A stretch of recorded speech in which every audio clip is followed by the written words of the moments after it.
Eips, rapidinho aqui, ó. Você já conhece nosso irmão mais novo? O Plantão Cervejeiro é o primeiro podcast de notícias cervejeiras do Brasil, trazendo um formato dinâmico e direto ao ponto para te manter sempre por dentro do que rola no mundo da cerveja. Toda terça-feira tem episódio novo no seu agregador de áudio favorito.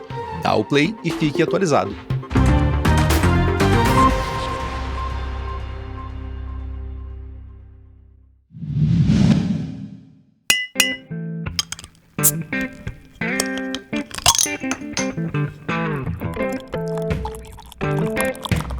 Hipacondríaca apresenta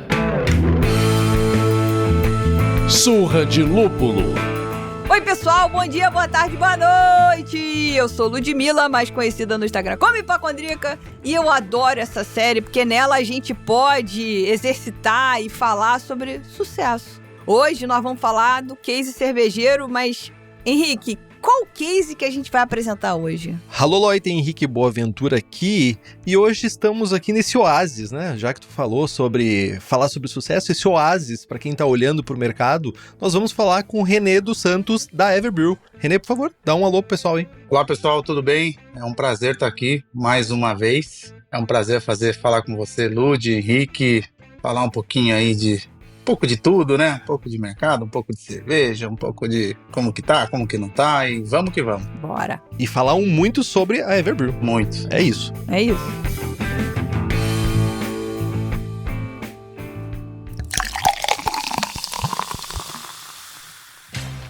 E você que gosta, eu tenho certeza, se você está escutando, você gosta do conteúdo que a gente produz aqui. Você vê valor nas abobrinhas e essa quantidade prolixa de coisas que a gente acaba falando. Principalmente os debates e tudo que acontece em cada um dos programas. Então, você poderia reconhecer isso sendo nosso mecenas aqui no Surra de Lúpulo. Você pode vir através do Apoia-se. Lá no link apoia.se/Surra de Lúpulo, você pode fazer parte dessa comunidade maravilhosa de pessoas que apoia o Surra de Lúpulo. Claro que também tem um jeito grátis de você ajudar. Pega o link desse episódio, manda para aquele amigo ou amiga que curte cerveja especial, espalha a palavra do Surra de Lúpulo pro mundo sem moderação. Outro jeito bom de ajudar é seguindo a gente na sua plataforma de áudio preferida, deixando 5 estrelinhas na avaliação, porque isso ajuda as plataformas a entenderem que nós somos relevantes para você. Se prepara para o lançamento do mês de julho. A cerveja da vez é uma Russian Imperial Stout com 11% de álcool. Densa, potente, com nota de chocolate amargo e maltes torrados. A cerveja é a Corvo Negro da Novo Brasil Brewing. Direto da Califórnia, a Corvo é premiada com medalha de ouro no World Beer Awards e bronze na World Beer Cup. E agora, produzida no Brasil pela primeira vez. Quer garantir a sua com desconto exclusivo? Vai lá na loja da Prússia Beer e aplica o cupom SURRA para levar 3 cervejas de brinde na sua primeira compra a partir de R$ 99.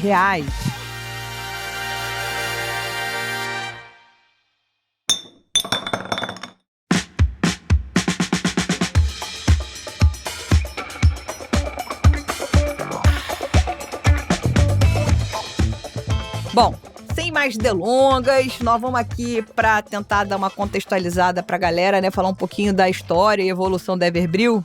E aí, para quem não sabe, a gente já falou, o René já até entregou isso na introdução dele, há muitos anos, lá no episódio 49, muito antes do Surra completar 1 ano, isso foi em março de 2021. Quando tudo isso aqui era mato. Exato, era tudo mato alto.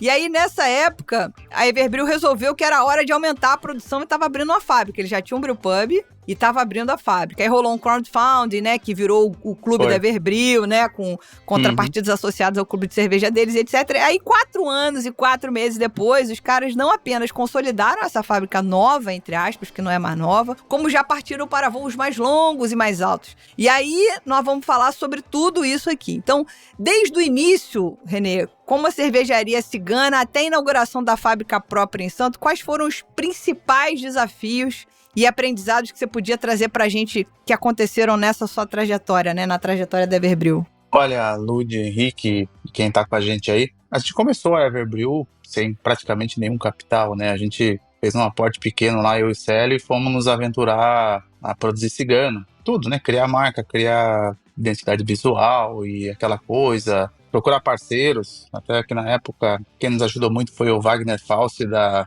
Hora Vida, que ele tinha um clube, era Hop Hunters. E a gente fez a primeira venda pelo Hop Hunters, depois foi trabalhando marca, muita bateção de porta no começo, assim, bater porta mesmo, ir com maletinha de gelo, latinha, bater porta de bar, falar com o dono, tentar contar um pouco da história, levar uma amostra. E de lá para cá, até a construção da fábrica, a gente viu muita coisa e depois a construção viu mais coisa ainda. Então a gente viu, naquele momento de 2017, ali 2018, a crescente vertiginosa, né, que a gente ouvia aí todo dia praticamente surgia uma cervejaria cigana nova, aquela burburinha do mercado e todo mundo em busca de algo diferente que foi bem disruptivo, assim, né, quando você fala de trazer uma cerveja ultra lupulada, que foi com que a gente começou e que a gente fez nome com Juicy IPA, e até 2020 a gente foi crescendo, mudando de fábrica, começamos em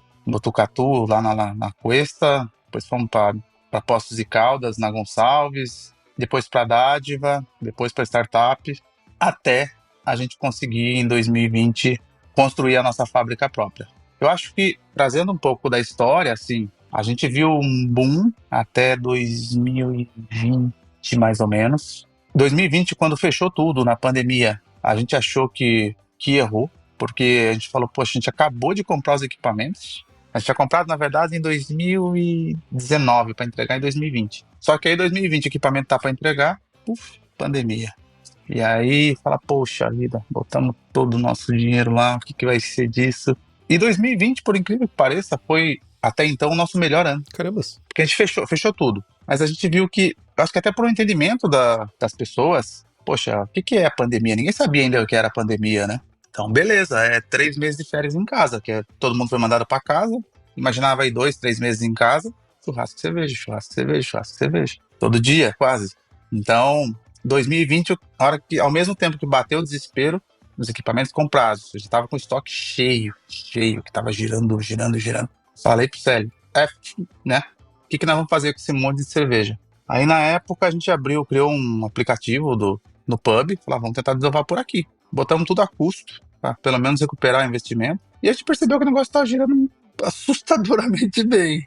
E aí a gente falou, o mercado não vai recuar, pelo contrário. A startup tinha fechado a fábrica, a gente pediu para eles, vocês podem abrir? A gente quer produzir 12 lotes. Eles ficaram até assustados na época, falaram, como assim e tal, pandemia?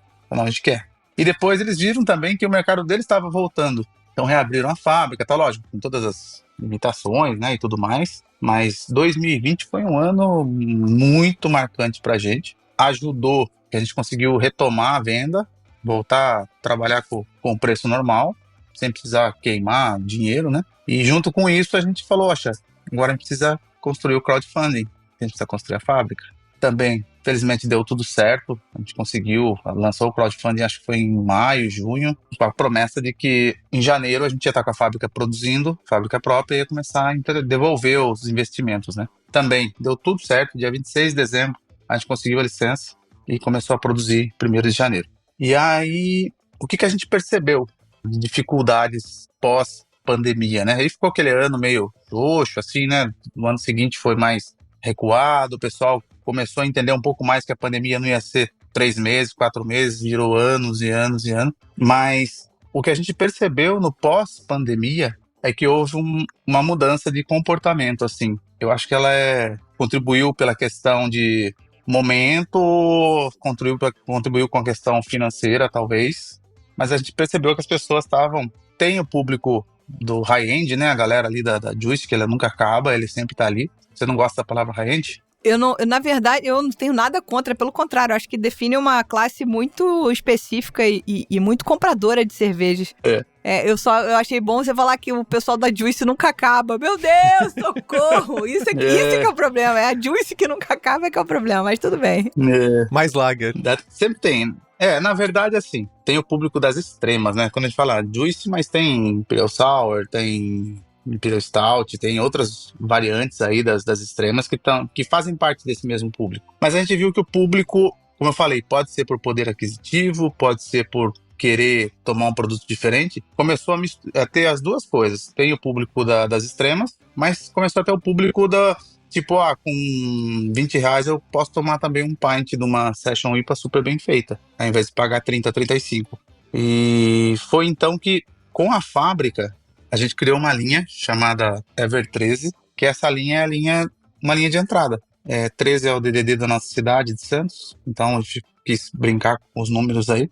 E foi então que a gente começou a mudar, abrir a Everbrew em dois nichos de produtos, dois públicos, né? É o público da artesanal do mesmo jeito. É o público que vai tomar uma Pilsen super bem feita e pagar aí, sei lá, 10, 15 reais num copo. Vai pagar uma Session IPA 15, 20. E tem o público que continua, que toma Juice, que toma Imperial, que toma outras, as extremas. Mas foi algo muito marcante pra gente, porque a gente sentiu que se a gente não fizesse um ajuste, uma correção de rota, a gente não ia conseguir crescer. E como ciganos, a gente nunca conseguiria ter competitividade para vender cervejas leves. A gente tentou fazer na época uma Bohemian Pilsner, por exemplo, super bem executada, um negócio assim, fodida. Só que como que eu vou chegar para um bar e falar, olha, a minha Pilsen custa 20 o litro, enquanto o mercado está pagando 8, 10 naquela época, 8, 9 o litro. Então, por mais que fosse algo diferenciado, ele é mais lixado até do que as próprias extremas que a gente já produzia. Então a gente falou, opa, isso aqui é muito legal, quem conhece, aprecia, paga, mas não dá escala. Então, pezinho para trás, volta pro modelo anterior. Aí quando tivemos a fábrica própria, a gente falou, agora é hora de começar a produzir cerveja de escala. É aquela história, cerveja de escala, ela tem a margem mais baixa e tem volume. Então você consegue girar a fábrica, usar o teu ativo que está lá, e ela ajuda, como a gente brinca, ajuda a pagar conta, sabe? Você tem uma margem desse tamanho, mas com volume um pouco maior, então ela te ajuda no aluguel, na folha de pagamento. Então, esse foi um dos pontos que a gente virou a chave assim que a fábrica começou a produzir. E foi construindo carteira desses clientes. E é tudo ao contrário, assim. Quando a gente fez a conta da fábrica, eu falei pro Célio, tem duas facetas aí. Uma, a gente vai ter um ganho pequeno de rentabilização, mas para pagar o investimento é muito longo. Então, o que a gente faz? Ficamos ciganos, só que para nós, a gente estava num volume relativamente grande que estava se tornando perigoso continuar como cigano. Porque se por algum motivo a gente saísse da onde a gente estava, não teria uma outra fábrica para encaixar o volume que a gente tinha. E aí, se eu não consigo outra fábrica, ou se eu vou conseguir volume menor, eu vou perder mercado. Então eu falei, sério, nós não temos saída, nós temos que investir na nossa fábrica. Pelo menos é garantir a perpetuidade. E se a gente for convidado a sair ou alguma coisa em um dado momento, nossa fábrica já está aqui. Ô René, só deixa eu te interromper rapidamente, só quando tu estava falando sobre um ponto que eu estava com uma dúvida, que tu falou sobre a questão de ser cigano, né? Uma cervejaria cigana. Uhum. E eu notei na tua fala que tu trouxe que houve uma migração entre 4 cervejarias que vocês desenvolveram os produtos de vocês como ciganos, certo? Uhum. Imagino que isso, per se, essa mudança de fábricas, né? Já seja um desafio enorme, porque tem adaptação de equipamento para receita, tudo isso. Tem todo um diferencial de equipamentos. Nunca é a mesma coisa, né? A gente diz que fazer a mesma receita em 10 equipamentos diferentes são 10 cervejas diferentes. A minha dúvida é, tu falou também sobre chegar num nível de volume. Essa mudança de fábricas foi motivada por isso? Pelo crescimento da cervejaria mesmo? Ou por outras questões? Sim, foi por volume. A gente começou na Cuesta. A Cuesta é uma muito antiga. Lá atrás tinha o blog do Breda. O Breda era um cara conhecidão assim no mundo artesanal no interior. Tinha uma cerveja, uma IPA chamada Indiana, que era fantástica. Indiana, essa não bebi. Indiana. Era bem local, assim, de Botucatu. Mas às vezes a gente conseguia, e era excepcional a cerveja. E eles tinham tanques pequenos. A primeira produção foi um tanque de 1000 da Everipa e um tanque de 500 litros da Ever Black. Mas eles não tinham envasadora, só de garrafa, a gente não queria garrafa, a gente queria lata. A gente começou, fez alguns lotes, só que como a gente, no começo, a gente fez esses lotes aí de 1000 e um de 500, e a gente não tinha fluxo de caixa, então a gente tinha que pagar, receber, vender, esperar receber do cliente, para depois agendar um novo lote. Aí a gente ia tentar agendar de novo, já era final de ano, a coisa falou, olha, agora não tem o tanque. Tanque cheio de pilsen para o final de ano. E não é uma fábrica tão grande. Sim, é bem pequena até. Aí conseguimos mais um lote lá, acho que foi no comecinho do ano. A gente falou, a gente precisa procurar algum outro lugar. Aí a Gonçalves, que fica lá em Poços de Caldas, o Alessandro fazia curso com o Célio no ICB. Aí o Célio falou com ele, eu consigo um tanque para você de 2.000 por mês. Tá bom. Já é alguma coisa. Aí depois a gente pediu mais um, ele conseguiu mais um, 2 tanques por mês. E foi lá na Gonçalves que a gente lançou a primeira nossa em lata, que foi a Evermain. A gente tinha lançado a Evermon em chopp só, foi o que projetou a gente e tal. Mas aí em lata a primeira foi a Evermain, e depois fizemos um lote, acho que da Evermon, se não me engano, lá. E aí começou a ficar da mão pra boca, tipo, produzia, vendia mais do que produzia. Ficamos lá, acho que uns 6 meses, mas sempre tentando mais tanque, ele também não tinha. Aí falamos, é hora da gente dar mais um passo. Aí fomos falar na época com a Luísa, com o Victor Marinho, e passamos a produzir na Dádiva. Aí produzimos na Dádiva por um ano e pouco, acho. Aí logo que a startup montou, eles nos convidaram para ir para lá. Falaram, quero vocês aqui e tal, tô montando um negócio, projeto super legal, grande, eu quero as marcas comigo. Aí convidou a gente, a Dog, Macroma, então foi uma galera para lá. E lá sim, baita de uma estrutura, equipamento de primeira, envasadora de primeira, tudo de primeira. Aí ficamos lá, aí quando a gente decidiu montar a fábrica, eu avisei eles antes, eu falei, ó, chegou um momento, então a gente fica até tal data, e por uma sorte, a gente acaba planejando, né, mas se a gente continuasse lá, pouco depois disso, a startup foi comprada pela CBCA. Sim. E eu falei pro Célio, cara, se a gente tivesse saído, a gente estaria em um momento muito complicado. Porque se a gente decidisse naquele momento, vamos montar uma fábrica, para montar uma fábrica é um ano e meio. Entre botar pedido de equipamento, a fábrica produzir, você conseguir licença, conseguir um local, conseguir tudo. Então foi uma decisão assim, muito acertada naquele momento. Deu a dor de barriga, deu o frio na barriga da Covid? Deu, muito. Mas depois continuou nesse modelo que eu falei, a gente abriu ela em 2 segmentos. Segmento de Ever 13 e o segmento de extremas. E deu certo, a gente continuou crescendo, prosperando aí, fazendo, mas enxergando esse movimento de mercado. Que não dá para você falar, vou produzir 30 mil litros de, como a Ludi adora, de juice. Não tem mercado para isso. Ainda bem. Ainda bem, eu ia dizer. Porra, pelo amor de Deus, socorro. Beleza, passamos por todo esse movimento de fazer cervejas ciganas em várias cervejarias, sempre crescendo. Ou seja, de novo, estamos aqui como oásis cervejeiro, estamos falando de coisas boas, sempre crescendo. E aí vem o movimento de brewpub, certo? Certo. Aí em 2018, muita gente perguntava pra gente, mas onde que é a fábrica de vocês? Não, a gente não tem fábrica. Mas onde que eu posso tomar as cervejas de vocês? Lá no bar tal, em tal lugar. Ah, mas vocês não têm um... Tipo, a gente não tinha uma casa. Não só por essa questão, mas por marcar território também em Santos. Falar, ó, nós somos de Santos, embora a gente não tenha fábrica. Perfeito. Aí a gente montou o Brewpub, era uma micro produção ali, eram 4 tanques de 500 litros. Já era grandinho. Servia para atender o Brewpub, mas servia também como um laboratório. Então, o Célio desenvolvia as receitas ali. Então, queria testar um negócio, em vez de testar 2 mil litros na fábrica, testa 500 litros, que se der errado, o prejuízo é menor, e a gente tá aqui. E o bom do Brewpub é que era assim, você produzia, colocava no tap, o feedback era na hora. A pessoa tomava ali, pô, isso aqui ficou fora, tal, não sei o quê. A coluna agradece também, né, René? Não precisa carregar tanto por tanta distância barril, né? E a cerveja também agradece, né? Porque ela não vai sofrer transporte, não vai sofrer calor, frio, aquela coisa toda. Então, o Brewpub em 2018 foi, depois do início da marca, foi a primeira coisa que a gente construiu. Então, ele existe, obviamente, tá lá firme e forte, graças a Deus. Que continue assim. Então, ele funcionou como Brewpub até o início da fábrica. Aí, quando a gente montou a fábrica, aí a gente retirou os equipamentos, usou aquela área do Brewpub para outra coisa. Poderia até ficar decorativo, mas é uma decoração cara, né? Total. É muito cara. De luxo, eu diria. E quem comprou os equipamentos, inclusive, é o nosso amigo aí do Rio, da Overhop. Ah, tá, o Barufa. Barufinha. Que infelizmente ele fechou aqui, né? O Overhop, enquanto... Infelizmente fechou aqui. Ele parou, Mas ele comprou nossos equipamentos na época. Uhum. E a gente transformou a área da cozinha cervejeira em outra coisa, transformou numa área do bar lá. E migrou porque, além da questão de que é caro deixar como decorativo, você tinha que ter uma estrutura, por mais que fossem 4 tanques pequenos, você ia ter que ter uma outra equipe lá no pub. Então é complexo. Então vamos tudo para a fábrica, concentra a produção, otimiza recurso, tudo num lugar só. E gente sempre é complexo de lidar, no final das contas. Mas chegamos à fábrica. Estamos escalando o Olimpo da Everbrew. Certo. Chegamos na fábrica no Mercado Municipal de Santos, certo? Uhum. Digamos que é uma escolha interessante de lugar para fazer o fabrico de cerveja, né? Então, por que motivou vocês para fazer isso? Sim. Esse movimento? Olha, não foi a primeira opção. A gente saiu atrás de galpões, de tudo que é tipo de imóvel em Santos para construir a fábrica. Porque a gente tinha comprado, dado entrada no pedido dos equipamentos, a gente fez com a Zegla, que é lá de Bento Gonçalves, e tinha quase um ano para entregar. Falei, tá bom, agora nós temos que achar um lugar para montar isso. E Santos é uma cidade histórica.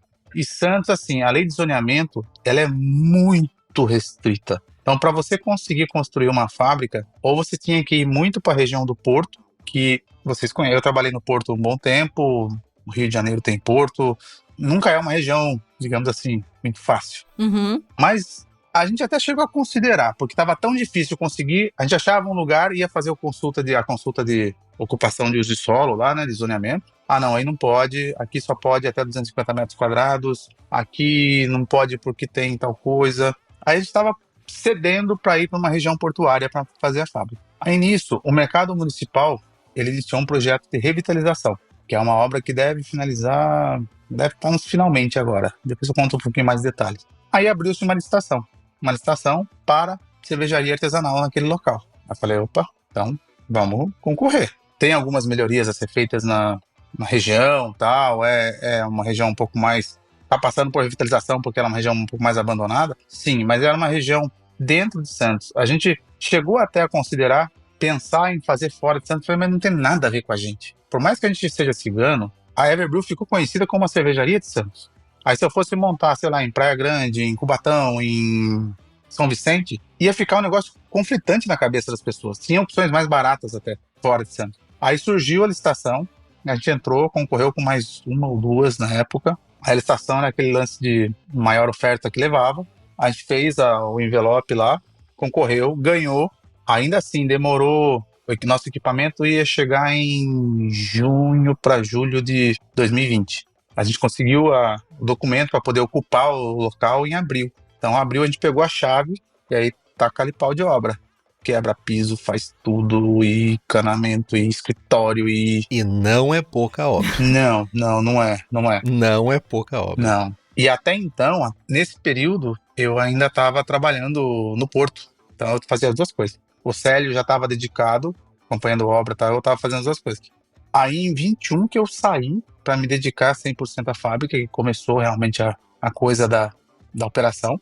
Mas 2020 foi um ano complexo, assim, de obra, dor de cabeça de obra, e licença, e bombeiro, e mapa, e CETESB. Tanto que a gente ficou muito apertado, porque você imagina você receber a chave num prédio que tem 120 anos, para você fazer toda a infraestrutura, que seu equipamento está chegando em 2, 3 meses, é o relógio ali na cabeça, martelando, trabalhando dia e noite. Vocês mudaram tudo, né? Só ficou a casca de fora. Só. A gente fez piso, fez elétrica, fez parte de incêndio, fez tudo. Enfim, deu certo, chegou, e só que você lembra, assim, contando assim, parece até engraçado, mas como é um prédio histórico, é uma portinha dessas de folha, assim, de erguer, para você acessar a fábrica. E aí você tem que enfiar lá dentro 14 tanques, o maior tinha 5 metros de altura.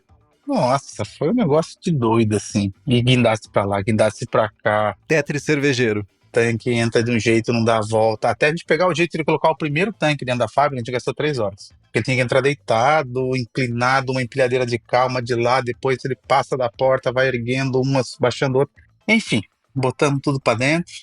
Aí vai montagem, aquela coisa toda, para daí vir as inspeções e tudo mais, e 26 de dezembro a gente recebe a última licença da CETESB para poder produzir. Legal. Eu queria fazer um comentário sobre isso que você falou de abrir no mercado municipal, e aí ser um lugar que estava passando e ainda está passando, em vias de terminar essa revitalização aí. Você está falando de 2021, estamos falando de 4 anos aí de revitalização, mas que ao mesmo tempo funcionou para vocês. Aqui no Rio está passando por um momento parecido, um movimento parecido. A prefeitura está tentando revitalizar a Rua da Carioca com a Rua da Cerveja, que é uma rua tradicional boêmia aqui. E aí está tentando trazer pelo menos 22 empreendimentos para construção de brewpubs, preferencialmente, pequenos brewpubs, para revitalizar. Então eu espero que seja bem sucedido, assim como aparentemente foi essa revitalização aí na parte central de Santos com vocês, né? Só esse comentário. Ô Lud, um comentário interessante também é que no Uruguai, em Montevidéu, tá rolando uma coisa bem semelhante. A região do mercado público ali de Montevidéu, que eu até fui ver no Google Maps aqui, a região do mercado público de Santos é muito semelhante à de Montevidéu. E eles estão passando por esse processo de revitalização e permitindo que cervejarias abram, fábricas pequenas ainda, porque os prédios não são muito grandes ali, mas tá passando por um processo semelhante. Eu acho que a gente tá vendo em mais de um lugar isso, né? Acontecer. Sim, total. Mas é bem interessante, né? O projeto da prefeitura, ele envolve todo o centro histórico, na verdade, de Santos, o qual o mercado municipal está integrado. Então fizeram lá o Museu Pelé, fizeram a parte do bondinho que tem ainda até hoje, que é um negócio que atrai muita gente. Tem o pier lá, que eles reformaram recentemente, está bem legal. Onde está a fábrica, eles estão terminando agora a obra do VLT. Então vai ter um bonde lá, um veículo leve sobre trilhos, que passa a funcionar em breve. E tem um projeto para trazer para mais perto do centro histórico, que ainda é projeto e tal, mas está caminhando, que é para que os navios de passageiros, os cruzeiros, eles atracam hoje em outro ponto. Existe um projeto para tentar trazer eles para o centro, porque é para fomentar o centro da cidade. Porque o que aconteceu com o centro de Santos? Santos é uma cidade portuária, vive muito disso, e a alfândega de Santos fica na região central, perto da onde a gente está. Eu trabalhei muito tempo em terminal portuário, então alguns bons anos atrás, você precisava ir até a Receita Federal, você tinha aquele trânsito de despachante o tempo todo com papel na mão, com não sei o que, com isso, com aquilo, com pastinho debaixo do braço, vai lá, libera a carga, não sei o que. Com a informatização, deixou de se depender de estar perto. Uhum. E com isso, os escritórios das grandes empresas, dos armadores de navio, das grandes companhias, como o centro estava precisando aí passar por uma reforma, e em algumas regiões era um pouquinho mais perigosa e tal, eles optaram por ir saindo do centro. Então o centro foi se esvaziando. E aí a prefeitura sacou isso e falou, não, é hora de revitalizar. Uhum. Então vamos fazer um projeto. Tem até um projeto para moradias populares que estão montando lá, ou seja, trazer vida de novo para o centro. E o mercado municipal faz parte disso. Então a gente entrou primeiro, agora estão terminando de construir, a reforma está ficando bem legal lá. Uhum. Construir os boxes novos lá, a coisa toda, o VLT com pontos na frente. Espero que mais, sei lá, um ano volte a ser um ponto turístico realmente. Porque o mercado municipal, como em todo lugar, toda cidade que se preze tem um mercado municipal movimentado. Uhum. Santos hoje, não, ele estava morto, e aí agora a prefeitura está buscando trazer vida de novo para lá. Eu espero realmente que isso ocorra. E eu espero que outras cidades se beneficiem disso, porque Porto Alegre também tem um porto gigantesco, mal utilizado, que poderia muito bem ser utilizado para esse cenário, ainda mais como as fábricas ficaram aqui pós enchentes e tudo isso. Seria muito interessante. Mas eu queria só relembrar as pessoas que a gente falou sobre formas de contribuir com o Surra de Lúpulo. Tem outra. Você pode contribuir com o Surra de Lúpulo bebendo cervejas. E aí vocês, jovens, dirão,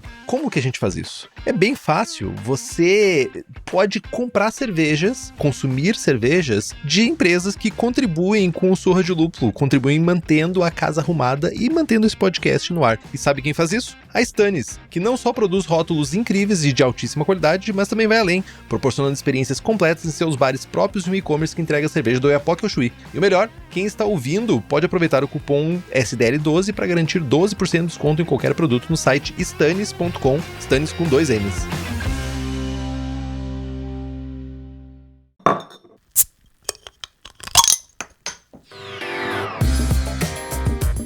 E aí, vamos lá, René, a gente tá nesse caminho aí, você contando toda essa evolução da Everbril, desde Cigano, Brewpub, fábrica, e agora esperando essa movimentação melhor no mercado municipal para consolidar ainda mais a presença física, né, da Everbril ali. Uhum. E aí vocês sacam do nada essa carta da manga de fazer uma expansão internacional com operações nos Estados Unidos, Brasil, com a aquisição de uma fábrica aí na Flórida. Isso é um passo gigantesco, imagino eu. Então, assim, primeiro, da onde veio essa coisa do tipo, tá tudo funcionando aqui mais ou menos bem? Ah, então vamos agora pro próximo desafio, né? De expandir para os Estados Unidos. Então, explica pra gente qual foi o ponto de decisão, quais foram os fatores que levaram vocês pra tomar essa decisão? Vamos se incomodar em inglês. Aquela história, não tô sem fazer nada, eu vou comprar uma maré, formador de cabeça. A gente, assim, eu não todo ano, mas cada 2, 3 anos eu vinha pra cá, o Célio também algumas vezes a gente veio até junto aí com a família. A gente falava, poxa, acho que a operação nossa aqui daria muito certo. É uma região que tem um clima parecido com o nosso. E tem uma outra coisa que a gente sempre também fez parte desse plano, que é a nossa inspiração, porque do que a gente veio, que é Juiz de IPA, a nossa inspiração é da escola americana, né? A gente sempre se inspirou e buscou aprender com a escola americana. E a gente fala, poxa, seria muito legal se tivesse um negócio lá, lúpulo fresco e disponibilidade de um monte de fruta, de extrato, de não sei o quê. E aí passou. E essa conversa eu tive no carro uma vez, vindo com o Célio e tal. O que você imagina daqui 5 anos, não sei o quê? Aí a gente começou a olhar e a gente entrou aqui com um sócio investidor. Então, coincidentemente, esse sócio é de Santos, ele é fã da Everbrew. E a gente começou a conversar um dia tal, ele falou, já tem uns negócios nos Estados Unidos, vamos começar a ver então juntos. Falei, opa, vontade a gente tem, só falta inspiração. Aí começamos a fuçar. Ele também é um bom fuçador, já conhece o mercado daqui. Aí a gente encontrou 3 cervejarias à venda. Uma aqui em Orlando, uma em Miami e uma também na região de Orlando, mas uma região um pouquinho mais distante. Aí, entre olhar a proposta e tal e tudo mais, Miami, sim, tem também um fator pessoal, que Miami tá com toda a humildade do mundo. Eu acho lindo Miami, mas para morar num lugar, para mim, mais difícil, porque eu vim do interiorzão, então eu vim do mato. Então, para mim, aquela loucura toda, para morar seria mais complicado. Aí começamos a olhar e, no final das contas, a estrutura e a proposta dessa cervejaria de Clermont se encaixou melhor no que a gente queria. Ficamos 1 ano de namoro. E vem, e olha, e faz proposta, não sei o que, e volta, e não aceita, aí, desiste, daqui a pouco o cara vem de novo, vamos voltar a conversar, e vamos. Nessas eu e o Célio viemos pra cá umas 4, 5 vezes, assim, entre olhar, conversar e tudo mais. Aí no final de, nós estamos em 25, final de 23, fechou o negócio. Fechou assim, acertou, palavrou e começou o contrato e tal. Em 27 de janeiro de 24, passou a posse da Clermont Brewing Company para esse nosso investidor e a gente tem uma participação. Com isso aí, assim, Estados Unidos, eu digo para quem pergunta, você começa a sua vida todinha do zero. É como se você nascesse de novo, porque é tudo diferente do ponto assim, da vida. Não querer falar só, não, é melhor, não sei o quê. Lógico, tem as questões de segurança que é bem melhor, tá? Mas a sua vida, o seu pessoal, ele muda muito, porque você não conhece mais ninguém, você não tem influência com mais ninguém, você não sabe nem como arrumar um pneu de um carro, onde que você vai procurar uma loja que arruma pneu de carro, aonde que isso, que aquilo, e a questão de você ainda ter que entender legislação daqui, aprender a legislação, aprender como funciona a mão de obra, aprender como funciona turno. Aqui é completamente diferente. Então, para nós foi uma decisão de, respondendo a tua pergunta, que era uma região que a gente queria, é um país que tem uma disponibilidade de insumos, assim, insumos frescos para a gente poder evoluir com o produto e algumas coisas, obviamente, poder levar para o Brasil. Depois a gente vai falar de inovação para não atropelar o carro, mas foi assim, foi uma decisão, diria que no momento certo apareceram as pessoas certas, apareceu a oportunidade de negócio. A gente já estava com a fábrica no Brasil mais assentada, assim, já estava com o processo estabelecido, então, beleza, Célio, você fica, eu vou? Beleza, então o Célio continua no Brasil, tocando a operação lá, a gente tem lá o Antônio, o Vitor, o pessoal que toca o dia a dia, reunião o tempo todo, mesmo por vídeo, mas era uma operação que já estava mais aceitada, consolidada. Então é um momento. Então juntou vários pontos assim, falar, dá para ir, dá para apostar, não é fácil. O primeiro ano aqui, ele é muito desafiador em todos os aspectos, desde familiar, eu vim com minha família para cá em maio, a gente comprou em final de janeiro, eu mudei em maio.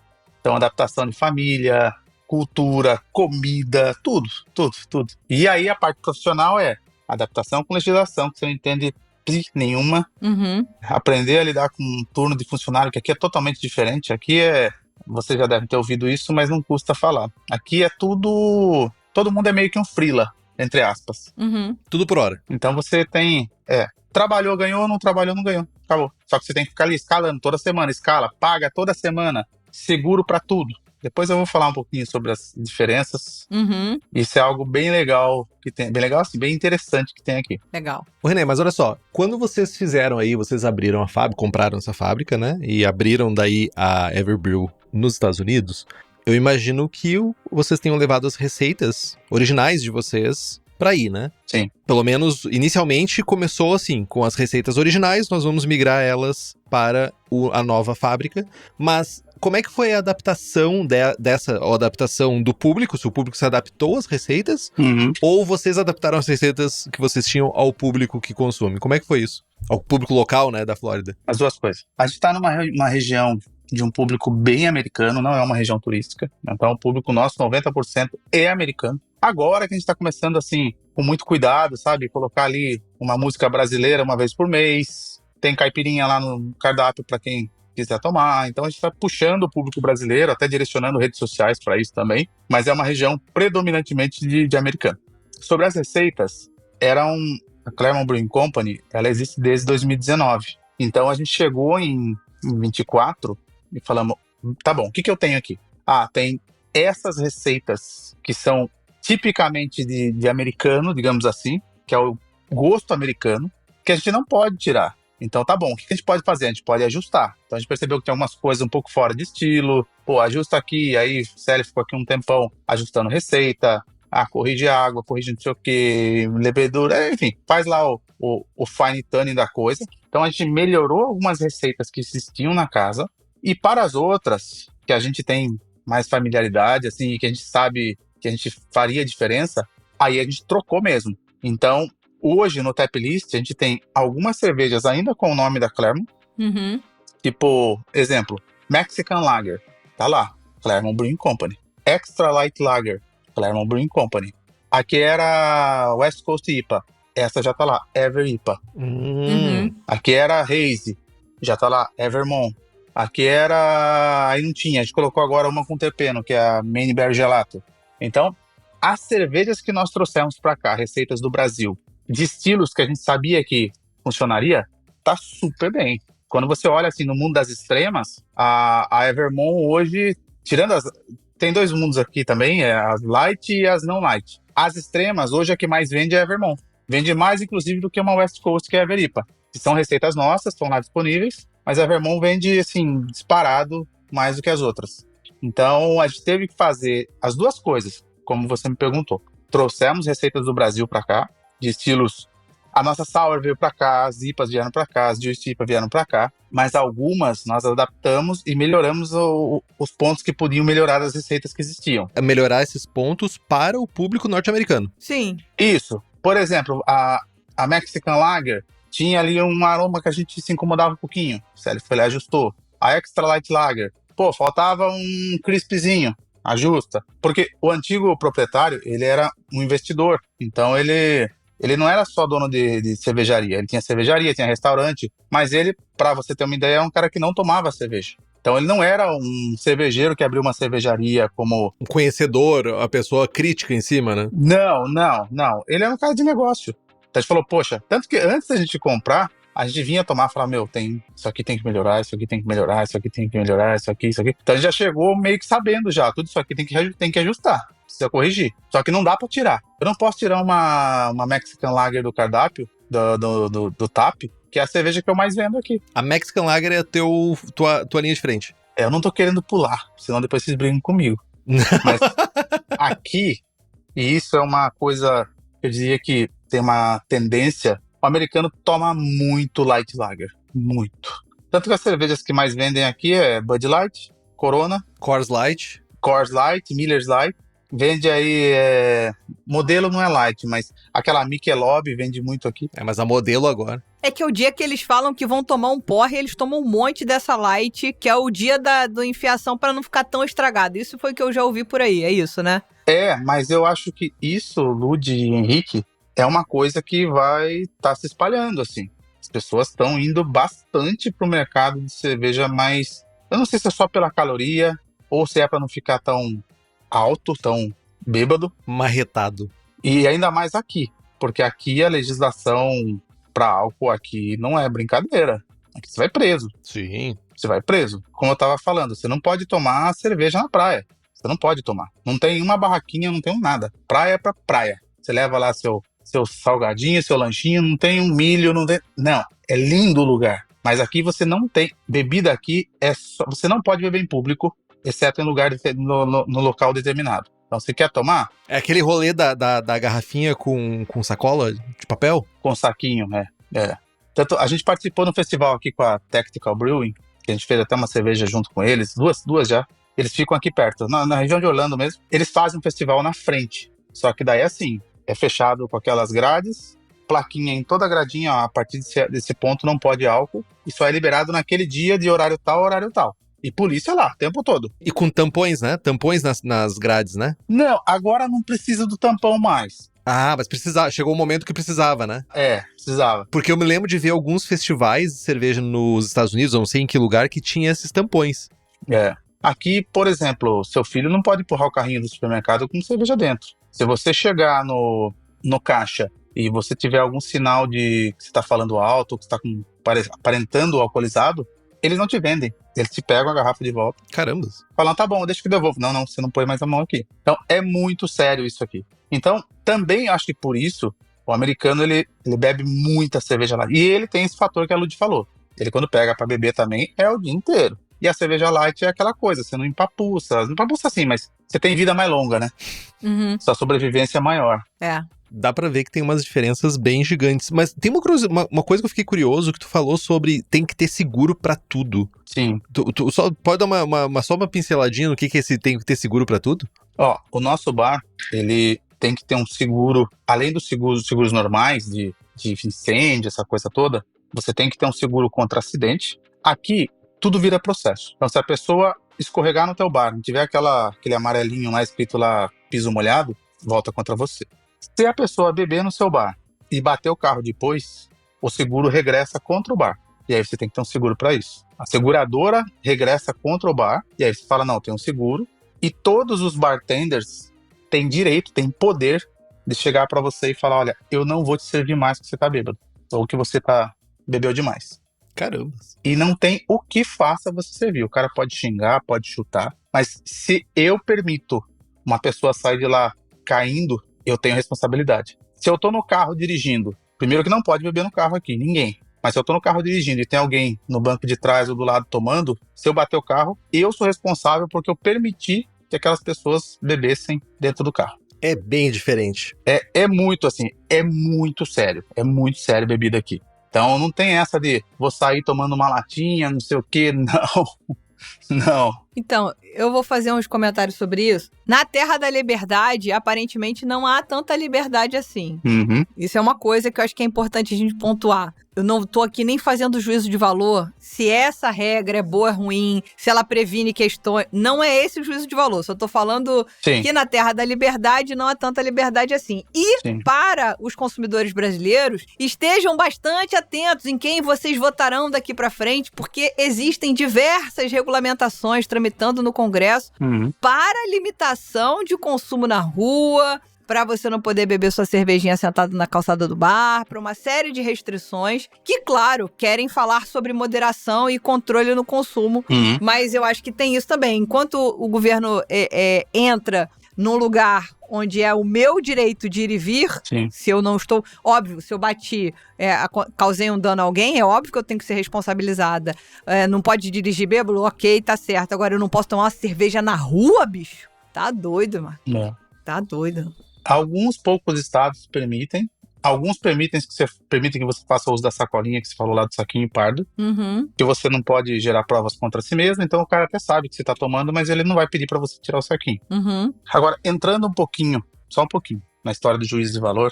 Eu tô aqui há 1 ano. Fez 1 ano agora, em maio. É difícil você ver uma discussão na praia. O cara pode até estar tomando, mas ele já sabe que ele tem que tomar ali escondidinho. E que se o policial pegar ele tomando, ele vai preso. Não é que vai tomar uma multa, vai tomar um puxão de orelha, vai preso, vai daqui, dá a mãozinha, vamos junto. Então tem o lado ruim da liberdade, concordo, porém tem um lado positivo que é o pessoal tem uma preocupação de não fazer coisa errada. Preocupação porque a pena acontece, ela não tem boi, sabe, não tem jeitinho, acabou. Se bater um carro bêbado, tem um negócio aqui que chama DUI, como se fosse um registro na tua carteira, que vai ficar lá por 70 anos, ou seja, pro resto da tua vida. Dirigir sob influência. E não é só álcool, né? É drogas também, né? É droga também. Cada vez que o policial te parar, depois, ele vai ver que ele reconsultar, ele vai ver, você já tem um DUI, então ele já vai olhar pra você de outro jeito. Então, até isso é um negócio assim, o pessoal tem muito medo. Então, inibe, tira a liberdade, perfeito. Não é o país da liberdade como se prega, pelo menos para esse lado. É. Mas é difícil você ver, por exemplo, em um ano, eu nunca vi uma briga, nada. A única coisa que eu vi aqui no nosso pub é, um dia o gerente de bar teve que convidar um cara a sair que tava nesse estado, tava falando alto já, falou pro cara, ó, não vou te servir mais, o cara xingou, falou, foi embora e pronto. Mas é muito sério, é um negócio aqui que não tem brincadeira. Eu não tô, como eu falei, sem juízo de valor, eu acho que são culturas diferentes, né? Vamos lembrar que foi os Estados Unidos que inventou essa porra de lei seca aí, e deu uma zebra tremenda, e depois teve que voltar, né? Não tem jeito. Foi um movimento conservador que não deu certo. Todo mundo achou que fosse incrível e não deu certo. Aumentou a criminalidade, aumentou contrabando, aumentou um monte de coisa, então eu acho que tem que ter um equilíbrio. Mas... vamos lá, Renê. Conta pra gente, assim, essa coisa da experiência adquirida aqui no mercado brasileiro, né? Que é soco, porrada e bomba, apesar de todas as diferenças que você já trouxe pra gente, seja na contratação de pessoal, seja na questão de seguro. Então, assim, a experiência no mercado brasileiro tem influenciado as estratégias da Everbril aí nos Estados Unidos? Ou como você falou aí em algum momento, ó, esquece tudo, nasceu de novo, bebê Renê tá com 1 ano. Eu sou muito mais da segunda opção. Aqui é assim, você traz experiência de produto, de inovação, de marketing. Eu acho que o nosso marketing é infinitamente melhor que o deles, infinitamente. Você vê jornal aqui, o jornal daqui é um cara numa bancadinha, parece que ele tá fazendo no fundo da casa dele, assim. Você não tem mesmo grandes redes e tal. Então, você pega coisas que você pode trazer para cá, comunicação, leveza de informação, como fazer o marketing de uma forma mais descontraída. Mas aqui você tem que entender o modelo do americano. O americano, por exemplo, ele gosta muito de joguinhos, assim, trivia, bingo. Então, são coisas que você fala, não consigo imaginar isso no Brasil. São joguinhos, assim, inocentes, assim. Só que ele gosta dessas coisas. Nos festivais que a gente participou lá na Tactical Brewing, tem aquele festival de dar barrigada na água, sabe? Monta uma piscina, o cara vai pulando, quem dá mais splash, sabe? Eles adoram isso. É um povo competitivo, né?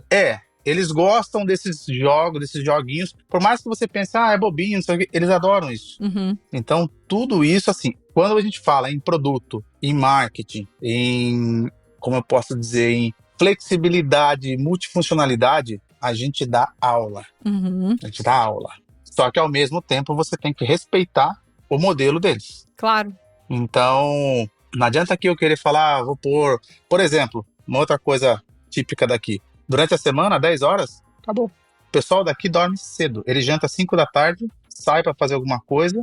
9, 9h30 de terça a quinta, você já tá erguendo cadeira. Eu tô no fuso da Flórida, viu, Lud? É muito engraçado isso. E agora que tá verão aqui, o dia escurece 8h30 da noite. Então, o pessoal sai, toma um negócio durante a semana e 9 horas vai pra cá, 10 horas da caminha. Povo que sabe das coisas. Então, assim, dá pra trazer várias coisas do Brasil, como a gente já trouxe. Mas você tem que conseguir internalizar o comportamento, porque não dá pra você fazer tudo.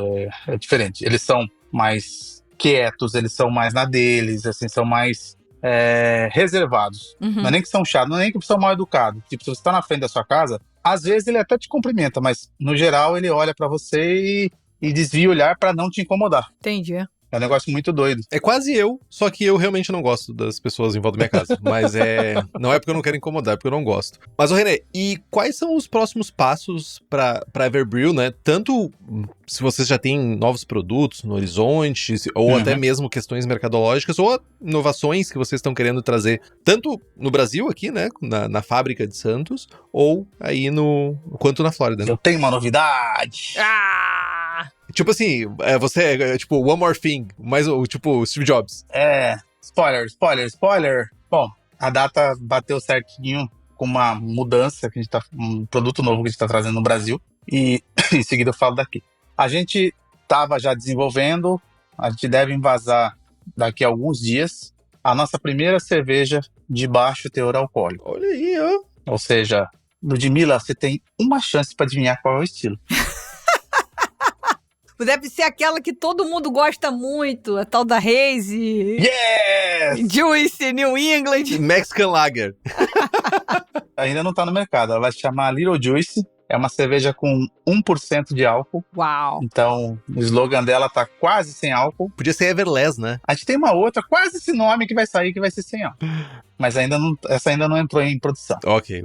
Então, a Little Juice é uma cerveja com 1% de álcool, 22 calorias a cada 100 ml. Então, é um produto que, como eu falei, aqui já tá mais avançado, mas eu vejo muito isso no Brasil. Cada vez mais as pessoas procurando opções. Tem a galera que gosta da Pilsen clássica, da cerveja clássica? Tem, lógico que tem. Vai sempre ter. Mas tem um público novo entrando que está buscando menos álcool, seja por questões de direção, de legislação, seja por questão de menos caloria e seja por questão também de poder aproveitar mais tempo. Uhum. Então a Little Juice vem, tá delicinha. Não é porque a gente fez, não. O Célio me mandou o relato dela essa semana e falou, Renê, dá pra tomar litros disso aqui. E aí, essa vai ser lançada aqui no Brasil. Essa vai aí no Brasil. Aham. E junto com ela sai também aí uma regular, que chama Hasta la Vista, que é com um lúpulo chamado Vista. E esse lúpulo remete a melão, a fruta de caroço. Elas devem sair com uma diferença aí de uns 10 dias, mais ou menos. A Little Juice sai primeiro. Aham. Então,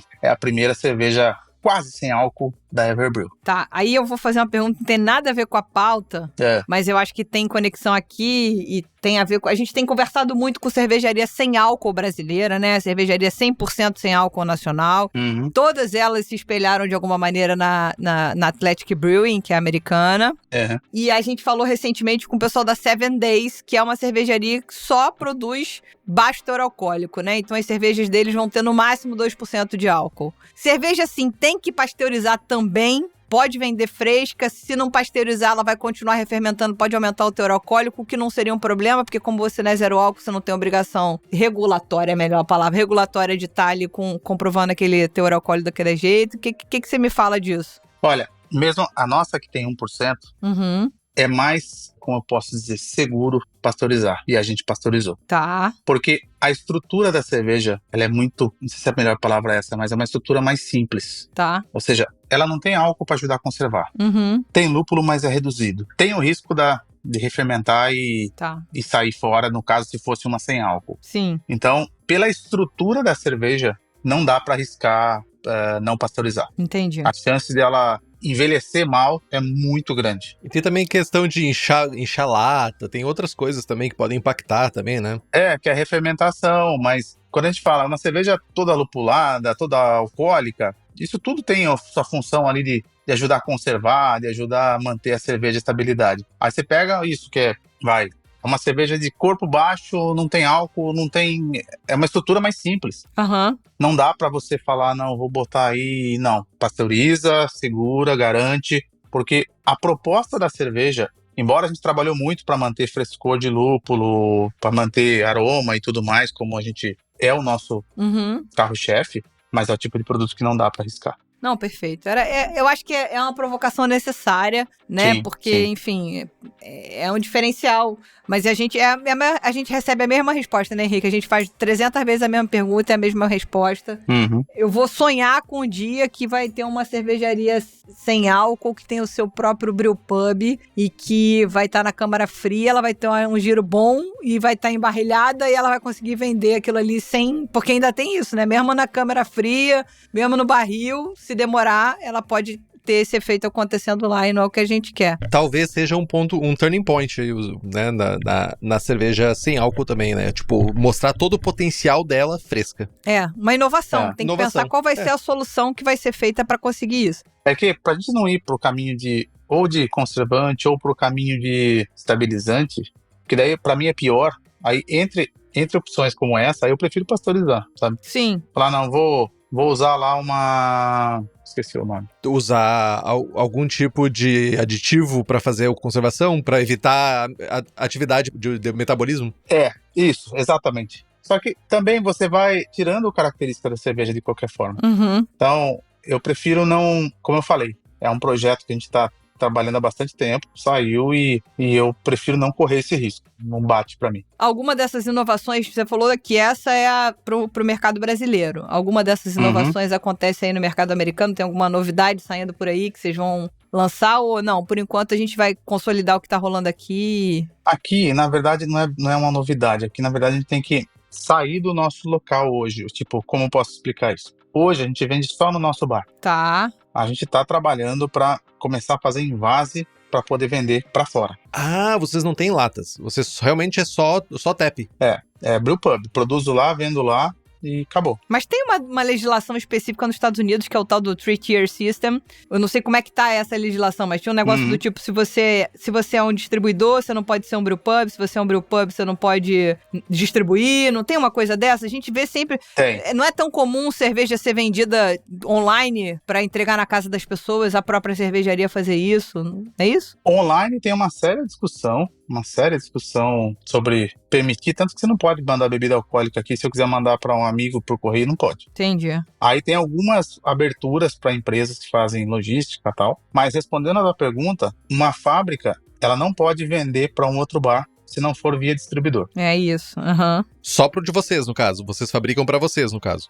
No caso, a gente tem uma licença que permite o seguinte, que tudo que eu vender... A minha licença me permite vender para o consumidor final. Então eu produzo ali, ponho na câmara fria e vendo para o meu consumidor final. Se eu quiser vender para o bar da esquina, eu não posso. Eu tenho que passar por um distribuidor. Porque tudo tem um controle. Ou seja, por exemplo, eu tenho consumo de licor lá, que é de destilado. Aham. Eu só posso comprar dos fornecedores que estão homologados. Eles fazem um reporte para um órgão aqui chamado TTB, e esse TTB cruza com as minhas informações. Quanto você vendeu de vodka esse mês? Ah, você vendeu tanto, mas você comprou só tanto? Então eu não posso, por exemplo, ir no Walmart aqui e comprar mais barato. Eu pago mais caro para comprar do distribuidor autorizado, porque ele tem autorização, ele é homologado para me vender. E ele tem cruzamento de informação com o órgão regulador. Caramba. Entendi. É bem fechadinho, assim, é bem... Só uma perguntinha. O Three-Tier System é porque é basicamente fábrica, distribuidor, consumidor, né?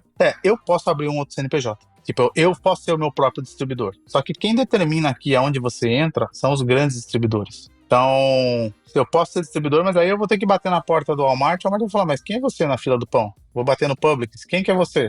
Não te conheço, não vou comprar de você. Então, até você conseguir construir isso, leva muito tempo. Então, hoje, quem determina aonde você entra aqui é o distribuidor. E tem o distribuidor que atende, como eu falei, o Walmart, que é mais galera, assim, geral, povão. Aí você quer ir num Publix, que é meio um pão de açúcar, aí já é outro distribuidor. Então você tem que escolher, inclusive, qual nicho você quer atender. Ah, se eu quero atender o nicho A e B, eu tenho que tentar entrar nesse distribuidor. Então Entendi. Loucura. é bem chatinho. É.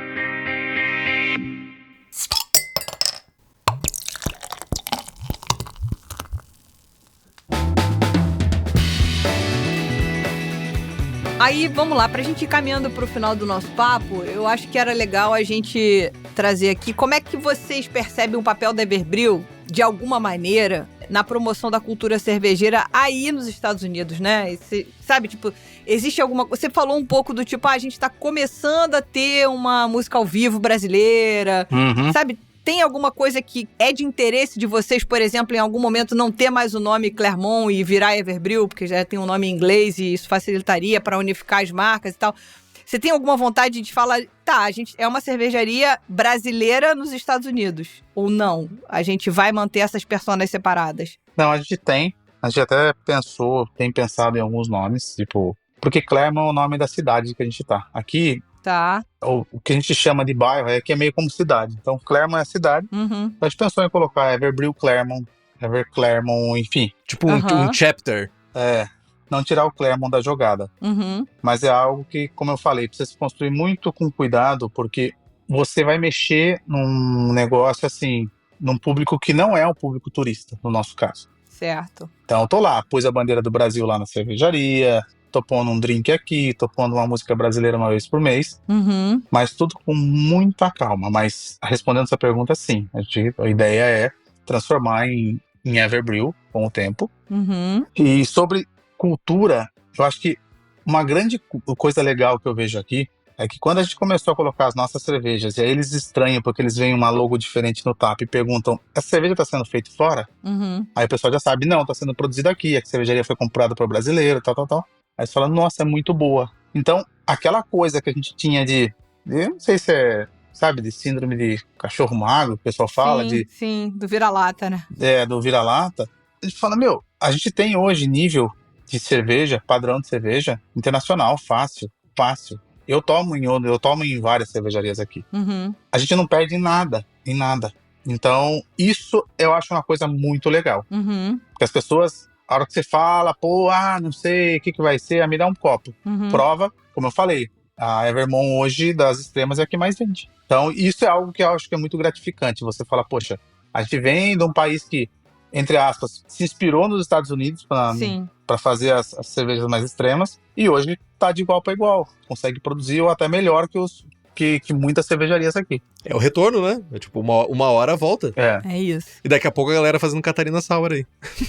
Catarina Sour. É isso. Aqui a gente faz Smoothie Sour. Smoothie ou Florida Vice também tem isso, né? Tem a tal da Florida Vice. Tem. É que aqui tem as frutas aqui são, assim, você pega purê de fruta mesmo, que não vem água, não vem nada. Fica isso é muito legal aqui. Acho que é um creme. É aquela que entope o tap. Já tem que sair com uma escovinha depois. E ele achando bom isso, gente. Ele tá achando bom, tá? Ele falou isso com um sorriso no rosto. Então, tá vendendo, né? Poxa, é um creme. É um creme, é muito bom. Renê, muito obrigada pela sua participação aqui com a gente. Foi muito legal saber das novidades da Everbrewing e perceber como é que tem esse crescimento estruturado, como é que vocês estão planejando as coisas com calma. E ao mesmo tempo, ouvi você falar que 2020, apesar de ter sido o ano que começou a pandemia, foi o melhor ano pra vocês. Você é quase... Quando a gente ouve alguém falar isso, você fala assim, peraí, gente, o que aconteceu no seu mundo que não aconteceu no meu, né? Então, queria te agradecer, porque você traz essa lufada de ar bom de quem tá fazendo o seu negócio funcionar e dar certo. Parabéns. Obrigado, agradeço. Como eu falei, nunca é fácil. Sim. Mas tem que ir ralando, entendendo o mercado, muda, toma a decisão errada, volta atrás, mas assim, sempre andando. Renê, nunca é fácil, mas a gente precisa de exemplos que estão dando certo pra mostrar que vale a pena lutar. Eu acho que é isso. Exatamente. Eu acho que isso é muito importante que a Henrique falou. Sem dúvida. A gente só fica ouvindo, tá ruim.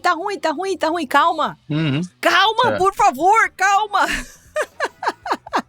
Renê, agradeço também. E, gente, se você ouviu até aqui, muito obrigado por ter ouvido até aqui. E lembre-se também de participar conosco nas nossas redes sociais, @surradilúpulo, tanto no Instagram quanto no TikTok. Tem alguma sugestão de pauta ou convidados? Manda um e-mail para contato@surradilúpulo.com.br. Bom, pessoal, só tenho a agradecer também, Lud, Henrique, a todos que estão assistindo, vão assistir. Obrigado pelo espaço e estou sempre à disposição. É isso aí. Tamo junto.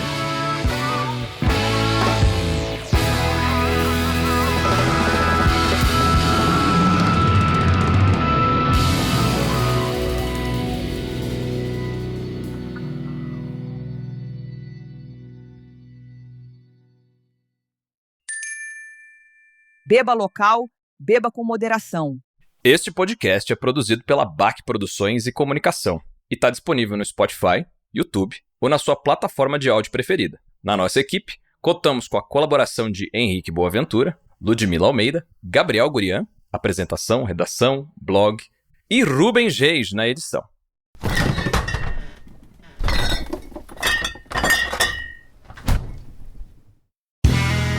Este podcast foi editado por Play Áudios.